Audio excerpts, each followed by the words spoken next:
जय गुरु जी, शुक्राना गुरु जी। गुरु जी महाराज का लख लख वार शुक्राना और सारी संगत जी का भी शुक्राना। संगत जी, हम बहुत खुशकिस्मत हैं कि गुरु जी ने हमें अपनी शरण में लिया, हमारी बाह पकड़ी। और संगत जी, जब से गुरु जी ने हमें अपनी शरण में लिया है, तब से अब तक गुरु जी ने जो हमें ब्लेसिंग्स दी है, संगत जी, कई ब्लेसिंग्स तो गुरु जी हमें ऐसी देते हैं जो हमें खुद भी नहीं पता चलती। हमारे इतने सख्त से सख्त कर्मों को गुरु जी किस तरह से कटवा देते हैं। हर पल का शुक्राना, हर दी हुई दात का शुक्राना गुरु जी। हमारे इतने बड़े बड़े कष्टों को काटने का शुक्राना, हमें हेल्थ वेल्थ ब्लेस करने का शुक्राना, हमारे साथ साथ हमारे पूरे परिवार का ख्याल रखने का शुक्राना। जितना भी गुरु जी का शुक्राना करें वो कम है। संगत जी, आज का सत्संग बहुत ही प्यारा सत्संग है। गुरु जी की बहुत प्यारी बेटी द्वारा इस सत्संग को शेयर किया गया है। सत्संग को पूरा अंत तक जरूर सुने। अगर आप भी अपना सत्संग शेयर करना चाहते हैं तो डिस्क्रिप्शन में व्हाट्सएप नंबर और जीमेल आईडी दी हुई है। आप उस पर सत्संग को लिख के, रिकॉर्ड करके या फिर वीडियो बना के हमें भेज सकते हैं। गुरु जी की आज्ञा से आपका सत्संग भी जरूर शेयर किया जाएगा। और संगत जी, जो भी आपके मन में सवाल होते हैं, गुरु जी सत्संग के थ्रू हमें हमारे वो सवालों के जवाब देते हैं। इसलिए कभी भी सत्संग को अधूरा नहीं छोड़ना चाहिए। तो अब हम गुरु जी से आज्ञा लेकर सत्संग को शुरू करते हैं। जय गुरु जी, शुक्राना गुरु जी, अनंतम अनंतम शुक्राना गुरु जी। जय गुरु जी संगत जी, जय गुरु जी आंटी जी। जो आंटी मेरी सत्संग शेयर करेंगी उनको मेरी तरफ से बहुत बहुत धन्यवाद। मैं गुरुग्राम में रहती हूँ और मैं उड़ीसा से बिलोंग करती हूँ। मेरा नाम गौरी है। मैं ये सत्संग गुरु जी की आज्ञा से शेयर कर रही हूँ। मैंने तो आपको पहले बताया था मेरे पहले सत्संग में, जैसे साईं बाबा ने मुझे गुरु जी से मिलवाया है। जय गुरु इन माई लाइफ। सो आज मैं गुरु जी की चरण वंदना करके ये सत्संग शुरू करती हूँ। ओम नमः शिवाय, शिव जी सदा सहाय। ओम नमः शिवाय, गुरु जी सदा सहाय। ओम नमः शिवाय, शिव जी सदा सहाय। ओम नमः शिवाय, गुरु जी सदा सहाय। ओम नमः शिवाय, शिव जी सदा सहाय। ओम नमः शिवाय, गुरु जी सदा सहाय। जय गुरु जी, शुक्राना गुरु जी, अनंतम अनंतम शुक्राना गुरु जी। गुरु जी की महिमा जितनी हम बखाने उतनी कम है। हमारी औकात ही नहीं कि हम गुरु जी के बारे में किसी को कुछ समझा पाएँ या फिर किसी को कुछ बताएं उनके बारे में, उनकी मिरेकल्स के बारे में, उनके चमत्कार के बारे में। मेरे ज़िंदगी में गुरु जी पिछले साल 2024 में आए और पहले जब मैं देखती थी यूट्यूब तो उनके शॉर्ट्स आते थे कि शुक्राना कर दे, शुक्राना कर दे। तो फिर मैं शुक्राना लिख देती थी, जय गुरु जी, शुक्राना गुरु जी। फिर बाद में 2-3 महीनों के बाद पता चला कि शुक्राना जय गुरु जी, शुक्राना गुरु जी लिखना नहीं होता। आपने अपने साथ जो कुछ भी हुआ है, आपने जो कुछ महसूस किया है गुरु जी की प्रेजेंस में, उनके आशीर्वाद को, उसको दूसरे सत्संग के साथ शेयर करना होता है, वीडियो के माध्यम से, ऑडियो के माध्यम से या फिर लिख के। तो फिर मुझे 1 साल लग गया इतनी हिम्मत जुटाने में कि मैं शेयर कर पा रही हूँ आज। थैंक यू गुरु जी। तो फिर जब मैं नया मतलब मेरी तरह हिंदी इतना अच्छा नहीं है, आप सब लोग माफ़ कर देना, बहुत सारी त्रुटियाँ मिलेंगी मेरी बोली में। मैं उड़ीसा से बिलोंग करती हूँ, तो फिर कुछ गलत होगा तो शब्द आप माफ़ कर दीजिएगा। तो फिर जब गुरु जी का मुझे पहले मैसेज आता था, आप बिलीव नहीं करेंगे, सारे के सारे मुझे आते थे ब्लैक मैजिक के।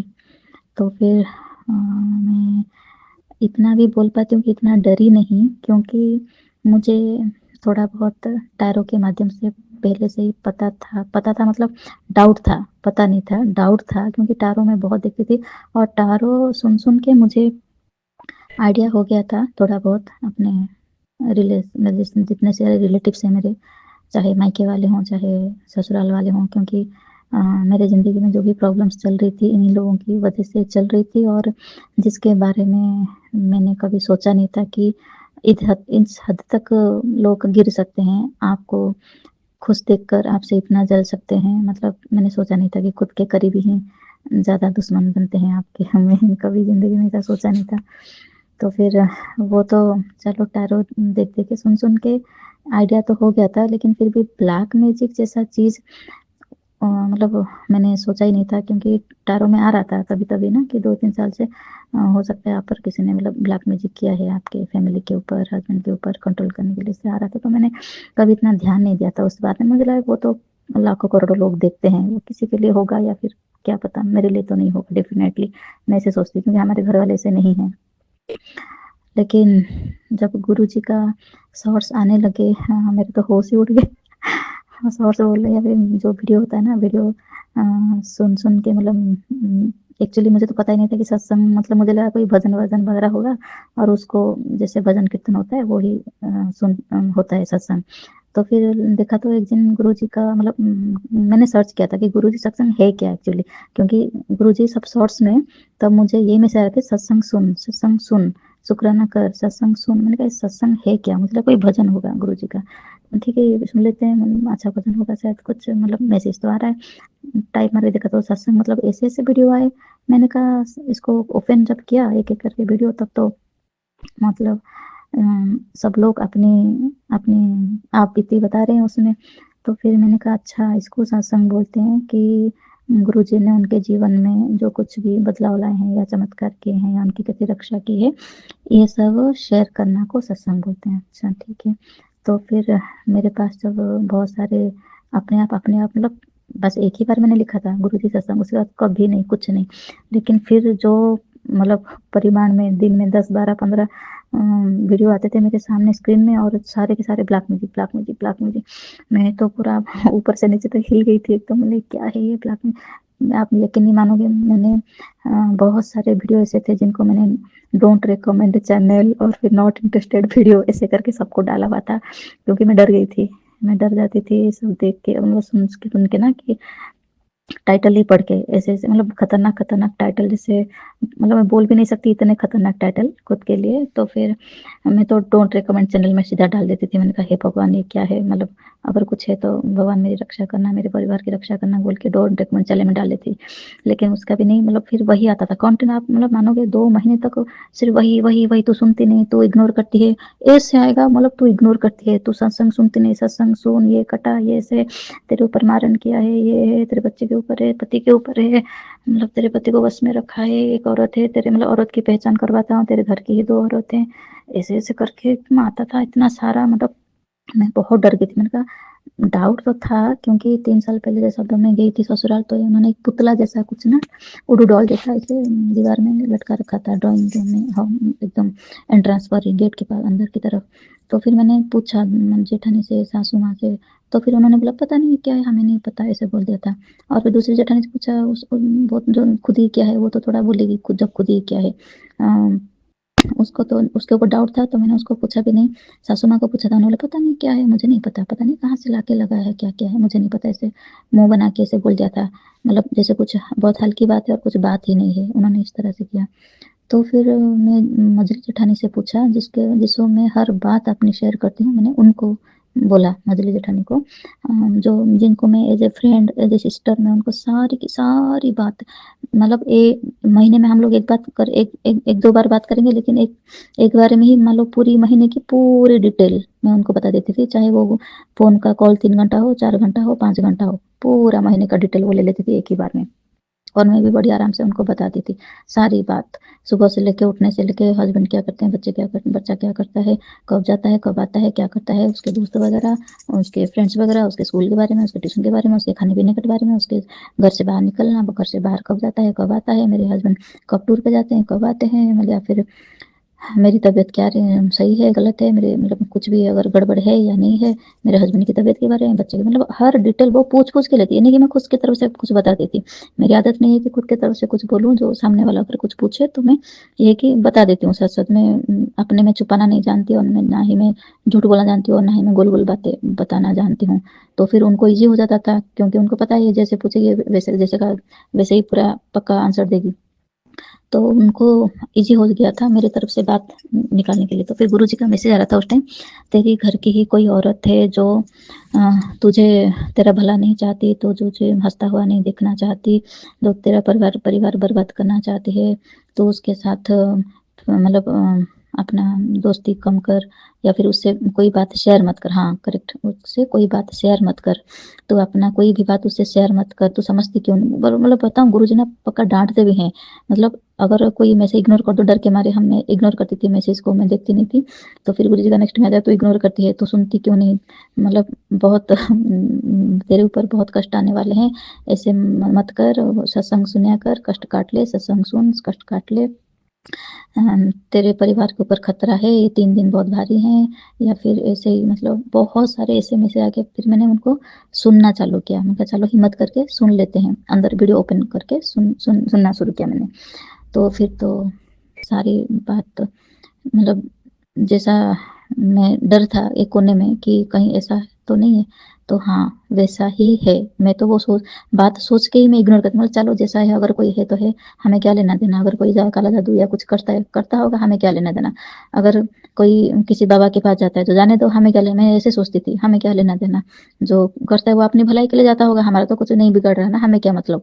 मैं ऐसा कर करके मैंने 10 साल गुजार दिए, क्योंकि उससे पहले मुझे पता तो नहीं था, लेकिन हाँ ये कि कोई बाबा के पास जाते हैं, बाबा के पास जाते हैं, तो मैं चुप, चलो ठीक है, कोई पता नहीं कौन होगा, ब्राह्मण, पंडित, पुरोहित, एस्ट्रोलॉजर, ज्योतिषी कोई होगा, कुछ जातक वातक दिखाते हैं तो ऐसे ही जाते होंगे, या फिर ग्रह दशा क्या चल रहा है पूछने जाती हूँ। मैं इसे इग्नोर मार देती हूँ, मैं इतना ध्यान में, क्योंकि मैं उड़ीसा साल में एक बार जाऊँ तो मतलब 5-6 दिन के लिए, उसमें से मैं क्या जान पड़ताल करूँ उनके बारे में, जांच पड़ताल कुछ नहीं ना, मैं कर नहीं सकती। बस खाओ पियो, 2-4 दिन अच्छे से गुजारो और आ जाओ। 4 दिन में, साल में 4 दिन जाओगे तो क्या पता चलेगा, कुछ भी नहीं।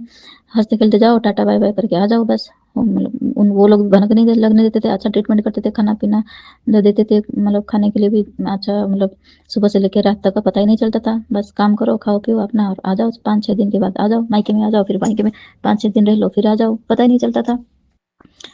लेकिन अब की बार जो कोरोना लॉकडाउन हुआ, तब मैंने 3 महीना गुजारी हूँ ससुराल में और 3 महीना मुझे मायके में। तो फिर 2 महीना मायके में और एक भाई के घर 1 महीना रह गई थी। तो फिर 3 महीना जो गुजारा, तब मैंने बहुत बार मतलब मार किया था कि मेरी जो भतीजी है वो लाके ज़बरदस्ती हाजमोला की जो गोली होती है वो लाके ज़बरदस्ती मुँह में डाल देती, मेरी भी, मेरे बेटे के और मेरे पति के, तीनों के मुँह में। और फिर एक दिन तो सबने खाया, मुझे लगा प्यार से खिला रही होगी, हमने खा लिया। दूसरी बार भी ऐसे खिलाया, उसी दिन में 2-3 बार खिलाती थी। तो मतलब खिलाना चाहती थी, मतलब मैंने तो एक ही दिन में पकड़ लिया कि ये कभी ढंग से बात नहीं करती, सीधी मुँह जवाब नहीं देती, वो प्यार से खाना कैसे मुँह में लाके खिलाएगी। मैंने कहा पूरा दिन मुँह बना के बैठी रहती है, कोई मतलब उसको कोई मतलब ही नहीं है हमसे, कि मतलब हमारी तो अच्छाई तो बर्दाश्त ही नहीं कर सकती, जबकि हमने उसकी पढ़ाई के लिए 10 लाख रुपया खर्च किया उसके लिए, उस भतीजी के लिए, और वही मेरी ज़िंदगी की सबसे बड़ी दुश्मन निकल गई एकदम। इसलिए तो गुरुजी ने बताया कि 2 औरतें, हाँ वही है, वो लड़की और उसकी माँ, मेरी बड़ी जेठानी और उसकी बेटी।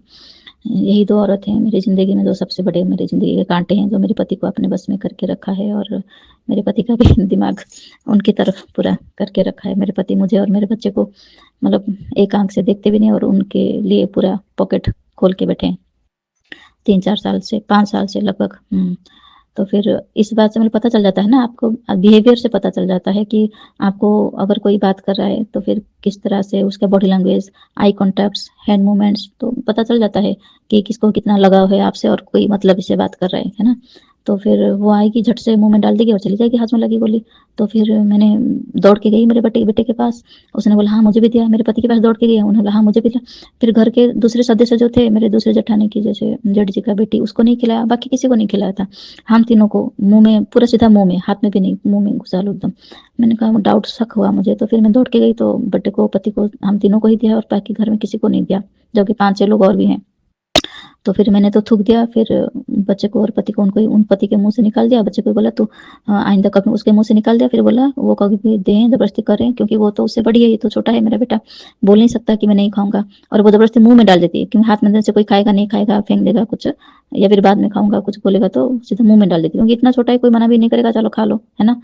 तो फिर मुझे शक हुआ, तो फिर मैंने हस्बैंड को भी बोल दिया कि वो ऐसे ज़बरदस्ती मुँह में डालते हैं, आप खा मत लेना कभी। और बेटे को भी बोला जब भी वो दे वो जाके फेंक देना कहीं भी। खाना मत उनके सामने, या तो खाने का एक्टिंग करना है तो बोलना हाथ में पकड़ लेना, बोलना बाद में खाऊंगा, ऐसे करना। तो फिर उसने 3 दिन ऐसे ट्राई किया, उसके बाद भी 3 दिन, और लेकिन मैंने बेटे को, पति को सतर्क कर दिया था कि ऐसे मत करना आप, वो ज़बरदस्ती कुछ देर, क्योंकि मुझे तब तक पता है कि वही माँ-बेटी किसी बाबा के पास जाते हैं, 5-6 साल से जाते हैं, मुझे पता था। तो इस बात को तो और भी अब 5 साल हो गए, 2020 की बात है, तो फिर 2025 आ गया, मतलब 10 साल पहले से वो लोग जाते हैं किसी बाबा के पास। तो फिर शक तो मेरा तभी से था कि मुँह में डाला था कुछ-कुछ, और फिर वो उडू डॉल देखा था मैंने लटका हुआ, और फिर उनकी नज़र, बिल्लियाँ 8-8 9-9 बिल्ली घर में पाल के रखे हैं।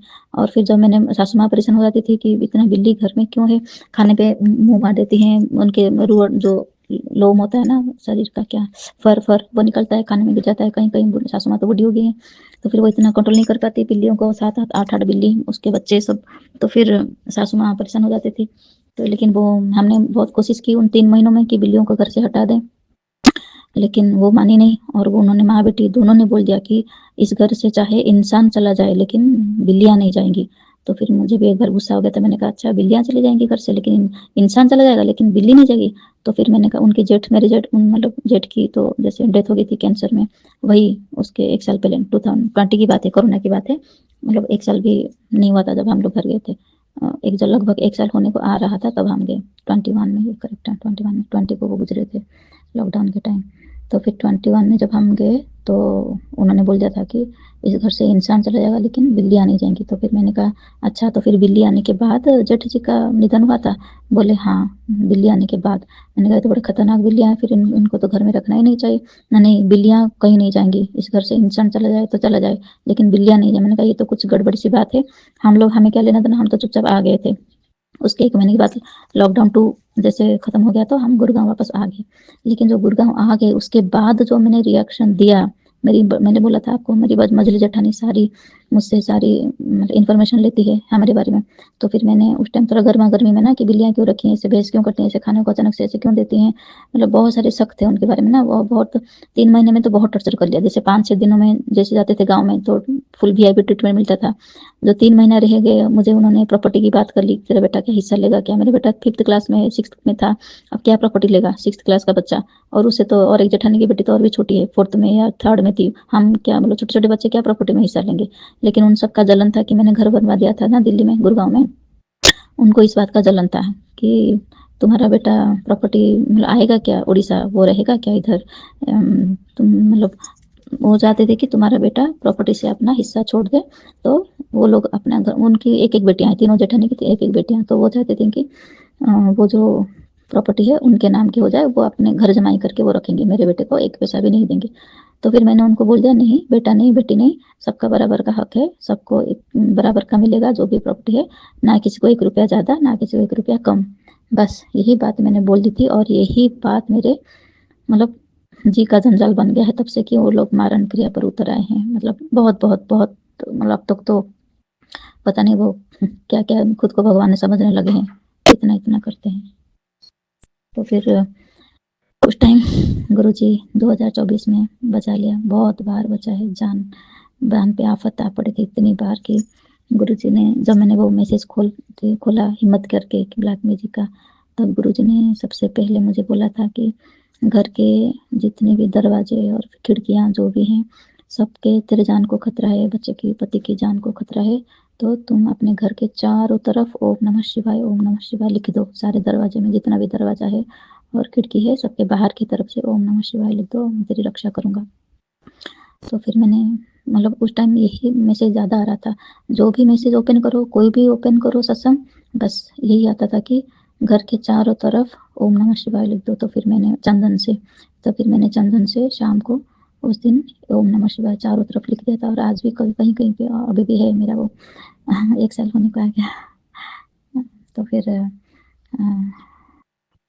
लिख दिया था ओम नमः शिवाय, और तभी बहुत सारा आ रहा था गुरु जी का, जैसे घर में बहुत सारी नेगेटिव चीज़ें हैं, जैसे कोई लाल धागा, काला धागा,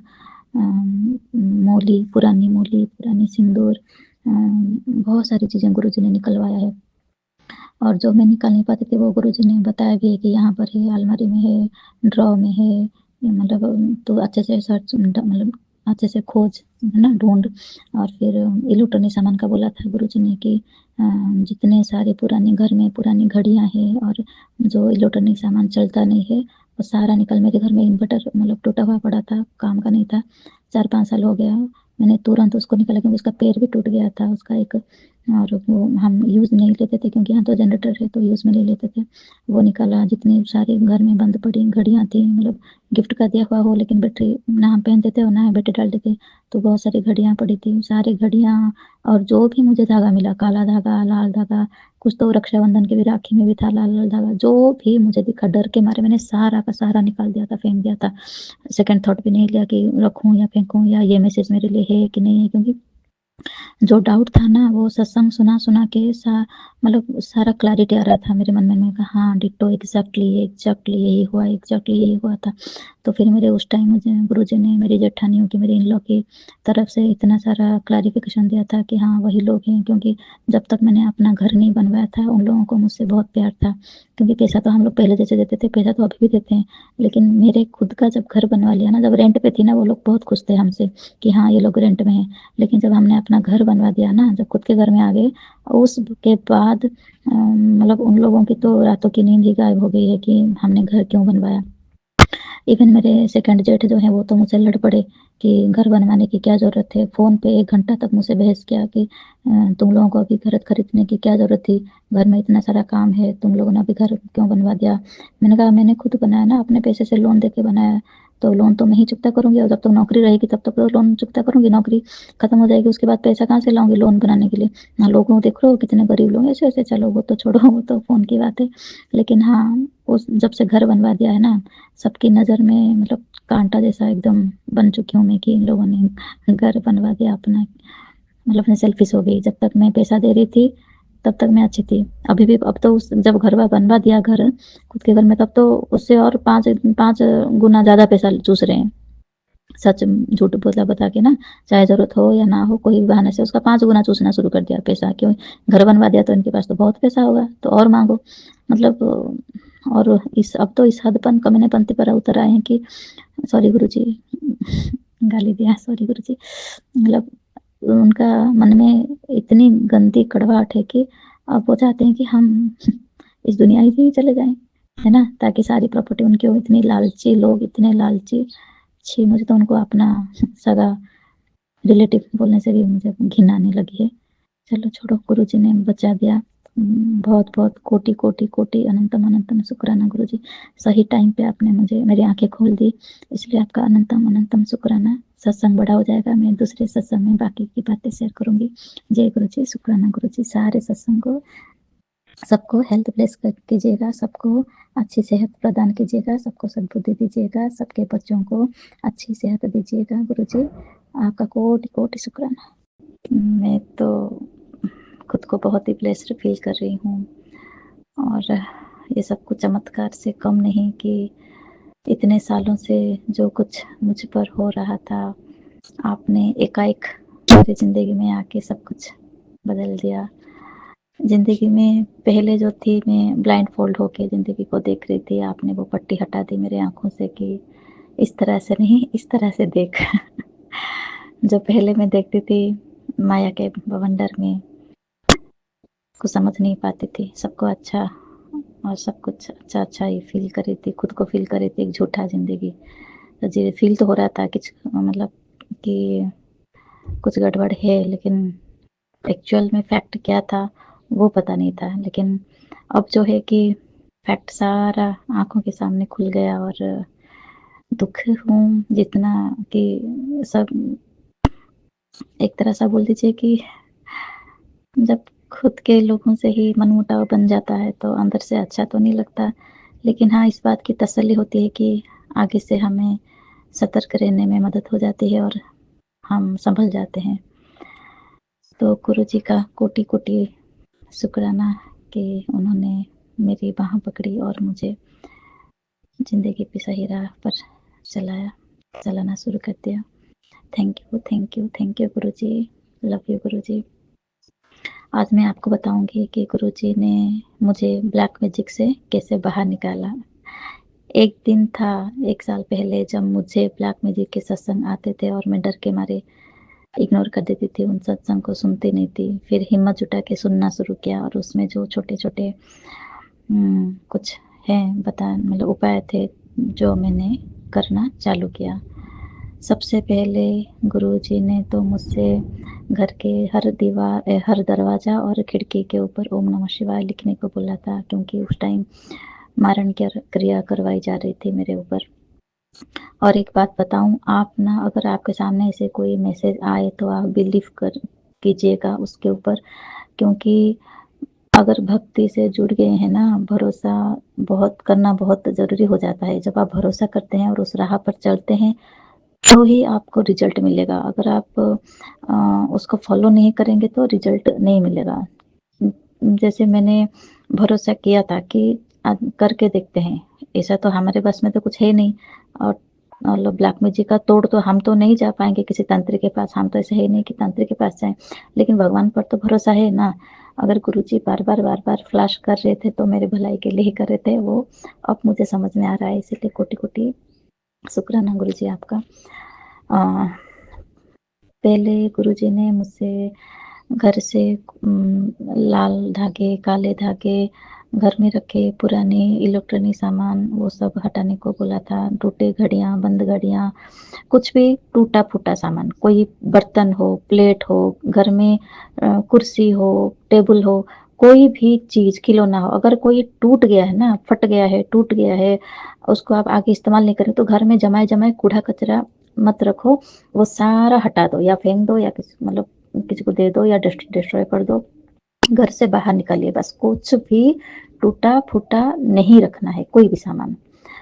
ये था एक। दूसरा था कि गुरुजी ने तब मैंने येलो सफ़ायर और ग्रीन एमराल्ड पहना था अंगूठी में, रिंग्स।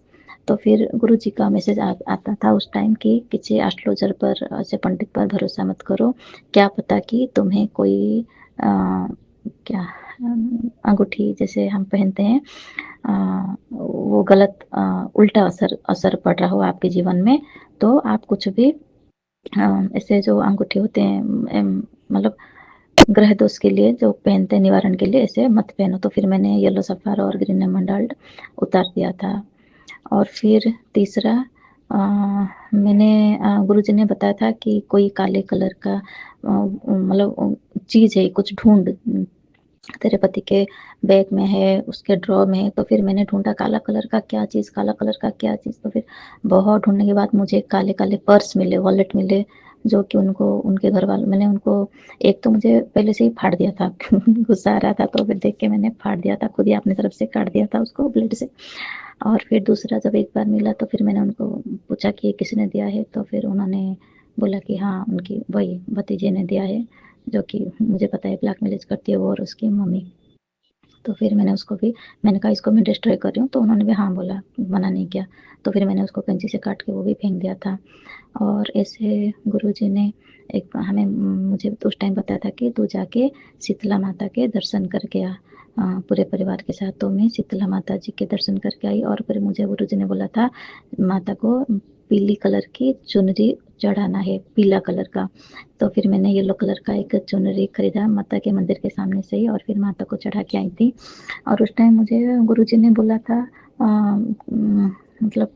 ठंडा ठंडा ही कुछ, माता को चढ़ाने के लिए लस्सी छाछ जैसे होता है ठंडा चीज़। तो फिर वो मैं नहीं चढ़ा पाई, क्योंकि मेरे पति है ना, उनको तो कुछ पता नहीं था इसके बारे में, उनको क्या बोलूँ, मैंने कभी किसी मंदिर में से चढ़ाया नहीं, कहाँ से जाके क्या चढ़ाऊँ। तो फिर मुझे समझ में नहीं आया, तो फिर मैंने चढ़ाया नहीं था उस टाइम। सॉरी गुरुजी, मैं अगली बार जब जाऊँगी या तो छाछ या कुछ ठंडा चीज़ या फिर फ्रूटी को चढ़ा दूँगी, क्योंकि मैंने संगत जी को सुना था कि उन्होंने फ्रूटी चढ़वाया था माता को। तो फिर आप भी चढ़वा सकते हैं, मेरा चढ़ाना बाकी है, मैं चढ़ाऊँगी अगली बार। गुरुजी, मैं आप मेरा हाथ पकड़ के करवा दीजिएगा प्लीज़। और गुरुजी के कहने पर मैंने काली माता को 16 श्रृंगार चढ़ाए थे, 16 श्रृंगार और चुनरी चढ़ाया था काली माता के मंदिर में। और गुरुजी मुझसे अभी बोल रहे हैं, क्योंकि बहुत बार वो गुरुजी का मैसेज आ रहा है अभी भी कि वो लोग मान नहीं रहे हैं, वो लोग बार-बार ये क्रिया करवा रहे हैं, मारण क्रिया। तो फिर तू अपने बेटे के अच्छे से नज़र उतार, और उसके लिए गुरुजी भी कुछ बोलते भी हैं कि पान के पत्तों का कुछ करना है हनुमान मंदिर जाके 7 बार, 7 शनिवार या फिर 7 मंगलवार जाके हनुमान जी के मंदिर में 7 बार हनुमान चालीसा पढ़ना है और लड्डू 1.25 किलो लड्डू का दान करना है और वो लड्डू खुद नहीं खाना है, बाँट देना है वहाँ पर भगवान को चढ़ाने के बाद, ये करना है। और फिर बेटे के लिए बोला था कि उसके ऊपर से पान के पत्ते वार के पानी में बहा देना है। तो फिर मैं देखूँगी पान के पत्ते का करूँगी, किया नहीं। मैंने हनुमान जी को लड्डू भी ऐसे चढ़ाया नहीं। मंदिर तो जाती हूँ हनुमान मंदिर कभी-कभी, बहुत ज़्यादा नहीं, क्योंकि मेरे हस्बैंड को ऐसे मतलब मना तो नहीं करते, लेकिन वो खुश भी नहीं होते ऐसे मंदिर जाने से ना, उनको पता नहीं क्या होता है, वो मतलब उनको अच्छा नहीं लगता है, लेकिन वो मना नहीं करते, चले जाते हैं। लेकिन वो 1.25 किलो लड्डू के बारे में मुझे थोड़ा डर लगता है, तो मैंने बताया नहीं, लेकिन मैं करूँगी। उनको एक दिन बोल के उपाय ज़रूर करूँगी 1.25 किलो लड्डू का। गुरुजी आप मेरा हाथ पकड़ के करवा दीजिएगा प्लीज़। और फिर गुरुजी ने बोला था उस टाइम जो मतलब ये सब ना सिर्फ़ आप ये मत समझो कि ऐसे ही है, कि ऐसे ही मैसेज आ गया और मैंने इतना मतलब मैंने फ़ील किया ना उस टाइम, मतलब गुरुजी एकदम करेक्ट टाइम पर मेरी ज़िंदगी में आए। क्योंकि उस टाइम में जैसे घर में होती हूँ ना, चाहे मेरे पति और बच्चे हों या घर में ना हों, लेकिन मैं हमेशा फ़ील करती थी कोई काला शैडो, साया होता है ना, जैसे काला शैडो कोई आदमी चल के जाए तो कैसे एक काला उसका शैडो आएगा, तो इस तरह का एक अजीब-सा मैं देखती थी। मैं हमेशा मुड़ के देखती थी कि कोई है क्या मेरे पीछे, कोई है क्या मेरे पीछे? ऐसा लगेगा कोई चल के जा रहा है इधर से उधर उस कमरे में या फिर जहाँ मैं खड़ी हूँ मेरे पीछे। मैं बार-बार उस टाइम पलट के देखती थी, बार-बार पलट के देखती थी, कौन है? कौन है? मुझे लगता है या तो कभी लगता है पति है क्या मेरा, बच्चे हैं क्या? अगर वो शाम के टाइम होगा, दिन में होगा तो दिन में तो कोई नहीं होता, वो तो चले जाते हैं, फिर कौन है? कौन गया? मतलब ऐसे लगता था, मतलब कोई बिलीव नहीं करेगा, पता नहीं जिसके साथ हुआ होगा ना वही बिलीव करेगा, जिसके साथ हुआ नहीं शायद वो बिलीव नहीं करेगा। तो फिर मैं ना बहुत डर जाती थी और फिर आपको पता है जब डर जाते हैं और कहीं से कुछ उम्मीद ना हो तो आखिरी उम्मीद तो भगवान ही होते हैं ना। तो भगवान का नाम ले लेके वो टाइम निकाल दिया था मैंने बहुत, मतलब बाबा को बोल के ना कि मतलब अंदर-अंदर इतना डर, क्योंकि हस्बैंड को तो मैं बता नहीं सकती थी, क्योंकि वो बिलीव नहीं करेंगे और मुझे उल्टा बोल देंगे तुम पागल हो गई हो, और बेटे को भी बोल देंगे कि ये क्या बोल रही है, और मेरा बेटा भी हँसेगा, है ना? ऐसे बात करूँगी तो फिर मैं डर के मारे किसी से बोल भी नहीं पाती थी कि ऐसा मेरे साथ हो रहा है, मैं देख पा रही हूँ, तो बोल भी नहीं सकती थी मैं। तो ये बहुत क्रूशियल टाइम था। और फिर क्या होता था, मैंने एक दिन शाम को बैठ के पूजा करी थी मंदिर में। मैंने देखा मेरा इन्वर्टर था जो टूटा हुआ था, इन्वर्टर जो मतलब टूटा हुआ मतलब काम का नहीं था, क्योंकि जब से हम नए घर में आए हैं वो जनरेटर से यूज़ होता है जनरेटर का, तो इन्वर्टर की हमें ज़रूरत नहीं पड़ती, वो बस ऐसे पड़ा रहता था। तो आपको तो पता है कोई चीज़ उपयोग में ना हो ना, पड़े-पड़े तो हर कोई चीज़ खराब हो जाता है। तो फिर गुरुजी बार-बार संकेत दे रहे थे मुझे उस टाइम कि घर में कोई इलेक्ट्रॉनिक सामान है तो बाहर निकालो, काम का नहीं। तो इन्वर्टर का तो मैं सोच भी नहीं सकती थी कि हस्बैंड को बिना बताए इन्वर्टर को कैसे बाहर निकाल दूँ, या फिर ये तो कभी भी काम आ सकता है, खराब तो नहीं है, इससे कैसे मुझे पता नहीं था खराब चालू होता है कि नहीं होता वो पता नहीं, लेकिन जब हम उसको यूज़ नहीं किया तो उसके बाद पड़ा था, जब तक यूज़ करे थे वो सही था। तो फिर मैंने ऐसे पूजा के कमरे में बैठ के शाम की पूजा कर रही हूँ, पाठ कर रही थी, और फिर देखा तो एक स्फीयर होता है ना, बॉल जैसे, बॉल के जैसा एक काला-सा, जैसे काला साया है, ऐसे वो बॉल जैसा वो था, और वो चक्री जैसा घूम-घूम के वो इधर से उधर गया। मैंने कहा ये क्या था? मैंने साइड से ऐसे देखा तो मैंने कहा ये क्या था? काला-सा और मतलब घूम भी रहा है, चक्री सा ना घूम रहा है, और वो काला-सा था, गोल-सा। जी, मैं तो डर गई, मैंने कहा ये मैं क्या देख रही हूँ, मतलब मुझे लग रहा था मैं खुद तो मतलब मतलब बोलना भी नहीं चाहती, मतलब मेरी क्या हो रहा है मेरे साथ। मैं उस टाइम बहुत डर गई थी, सच बताऊँ मैं बहुत डर गई, क्योंकि ब्लैक मैजिक का मैसेज भी आ रहा था स्क्रीन पर बहुत सारा, और उसके ऊपर ये सब देख के मैं इतना डर गई थी। मैं गुरुजी से प्रार्थना किया, गुरुजी प्लीज़ मुझे आप बचाइए, ये सब मैं क्या देख रही हूँ, और मतलब मुझे बहुत डर लग रहा है, मैं तो किसी को बोल भी नहीं सकती, कोई बिलीव ही नहीं करेगा कि ऐसा कोई चीज़ है काला-काला सा और ये घूम रहा है बोल के, और भी काला साया-सा है, कोई मतलब कोई बिलीव नहीं करेगा, पति ही बिलीव नहीं करेंगे, बेटे को तो मैं बताऊँगी नहीं, वो डर जाएगा ऑब्वियसली। तो फिर आप यकीन नहीं मानोगे, उसके जस्ट 2-3 दिन बाद ही गुरुजी, मैंने अरदास की थी कि गुरुजी आप मुझे बचाइए प्लीज़, मुझे बहुत डर लग रहा है, और गुरुजी ने तुरंत मुझे मैसेज दिया स्क्रीन पर कि तू डर मत मेरी बच्ची, मैं हमेशा तेरे साथ हूँ, और मैंने उस काले साये को अपने पैरों तले रौंद के उसको मतलब भस्म कर दिया, ऐसे कुछ आया था मेरे सामने स्क्रीन पर। और मेरे खुशी का ठिकाना नहीं रहा। आप बिलीव नहीं करोगे, उसके बाद से मैंने कभी नहीं देखा वो गोल वाला जो है ना, मतलब आप एक बॉल को ऐसे हम फेंकेंगे तो नीचे कैसे जाएगा गोल गोल घूम के, ऐसे काला सा धुआं सा, बादल जैसा काला सा, ऐसे वो गोल गोल जाता था। तो पता नहीं क्या था, मैं तो पहली बार देख के इतना डर गई थी और कभी नहीं देखा। गुरुजी ने बोला, मैंने उसको अपने पैरों तले रौंद के भस्म कर दिया, तो डर मत। और और बहुत अच्छे अच्छे उस टाइम तो इतने अच्छे अच्छे मैसेज आ रहे थे गुरुजी के। मैं तो मतलब खुशी के मारे समा नहीं रही थी कि वो तो 1 साल हो गया। सॉरी, सॉरी, सॉरी गुरुजी, मैंने बहुत देर कर दी सत्संग बोलने में, मेरी हिम्मत नहीं जुटा पाई। इतने 1 साल में इतना कुछ, 3 लास्ट 3 ईयर से इतना कुछ हो रहा है ज़िंदगी में ना, मैं स्पीचलेस ही हो गई हूँ कि ये सब क्या चल रहा है ज़िंदगी में। तो मैं बहुत-बहुत माफ़ी माँगती हूँ गुरुजी से कि मुझे तभी का तभी शेयर कर देना चाहिए था, और जो मैंने किया नहीं, इसीलिए भूल भी जाती हूँ। थोड़ा-थोड़ा याद करके मुझे बोलना पड़ता है। सॉरी गुरुजी, आप प्लीज़ मुझे माफ़ कर दीजिएगा। तो फिर उस साया से भी निजात दिया गुरुजी ने, और फिर बटरफ्लाई के दर्शन उस टाइम, ओहो! मेरी तो ज़िंदगी धन्य हो गई। इतने सारे बटरफ्लाइज़ मैंने ज़िंदगी में कभी नहीं देखे थे, कभी भी नहीं देखे थे।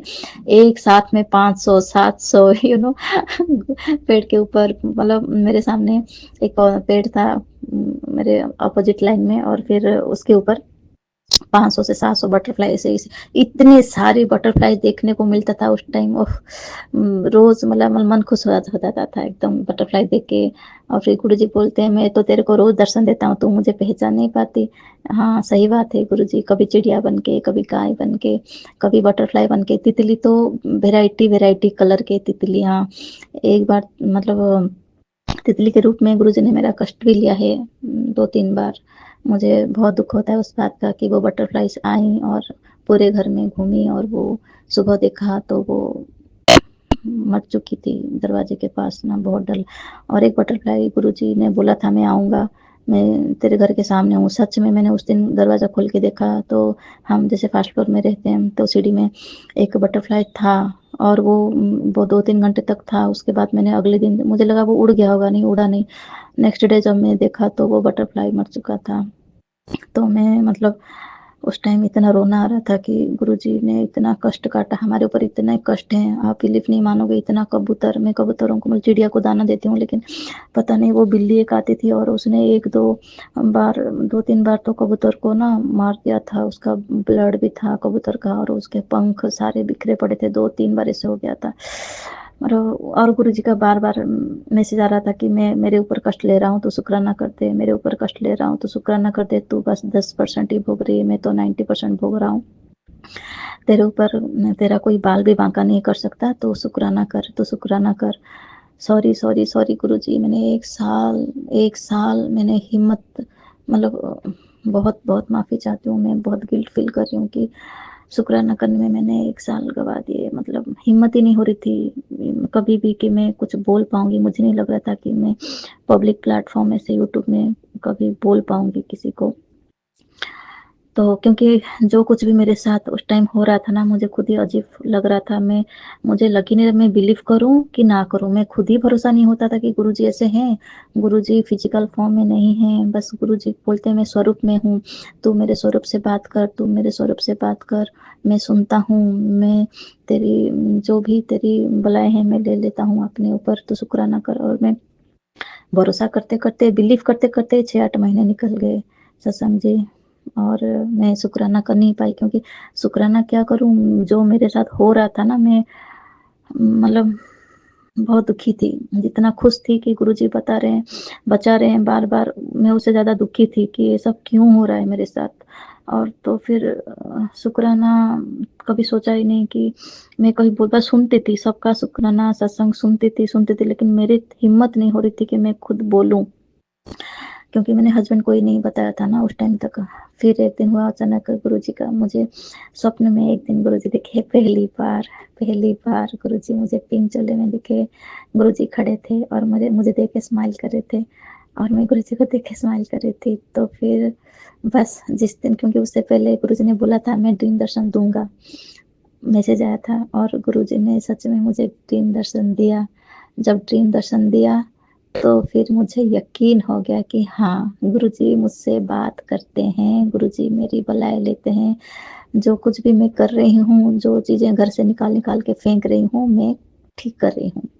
उस टाइम गुरुजी के दर्शन के बाद ही, ड्रीम दर्शन के बाद ही मुझे आश्वस्त हुआ कि हाँ, मैं जिसकी शरण में हूँ, वो परमपिता मेरे साथ हैं और मैं सही कर रही हूँ। उस टाइम मुझे तसल्ली हुआ। फिर ऐसे करते-करते मेरी ज़िंदगी में 6 महीने बीत गए।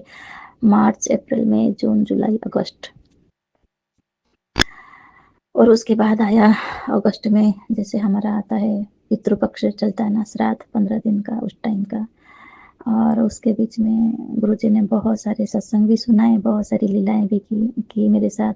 रक्षाबंधन आया, जन्माष्टमी आया और फिर उस टाइम मेरे भैया-भाभी, जिसको मैंने ब्लॉक करके रखा था 3 साल से, भाभी भैया का उसका ऑपरेशन हुआ, जब उसका, मेरे खुद के भैया सगा भाई, उसकी जो बीवी, मतलब मेरी भाभी जो आई थी नई-नई मेरे घर में, बोलचाल शुरू हुआ था, उसने भी मेरे साथ धोखा किया और गुरुजी ने वो भी मुझे बताया, क्योंकि अमावस्या के दिन, जब भाद्रव मास का अमावस्या था, उसको मैंने घर में एंटर दिया फ़रवरी-मार्च में और फिर मैंने उसको कुछ बोला नहीं था कि मुझे ऐसे मैसेज आए, कुछ भी नहीं बोला था गुरुजी के बारे में। और मैं बस उसको नोटिस कर रही थी कि वो कैसी है, पर्सनैलिटी उसकी कैसी है। और उस टाइम गुरुजी ने मुझे बताया कि वो तेरे लिए अच्छी नहीं है, अच्छी सोच नहीं रखती, तेरे बच्चे पर, तेरे ऊपर, तेरे घर के ऊपर उसकी बुरी नज़र है।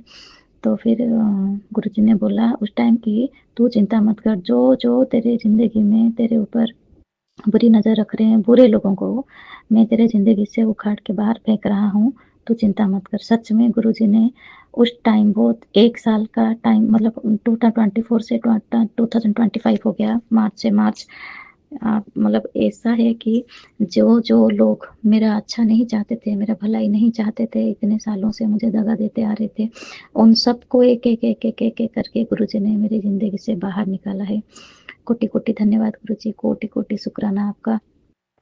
गुरुजी ने मेरी भाभी के बारे में बता दिया कि क्योंकि उसने मेरे गले से जो काला मोतियों का धागा हम एक पहनते हैं, मंगलसूत्र तो नहीं पूरा का पूरा, वो एक छोटा-सा 11 छोटे-छोटे सरसों जैसे मालियाँ होती हैं, सरसों जैसे, वो सावित्री पूजा में हम लोग पहनते हैं गले में, वो चेन में हो या मंगलसूत्र में, उसी को बस पहन लेते हैं। एक छोटा-सा माला जैसा आता है वो, 1 इंच का माला।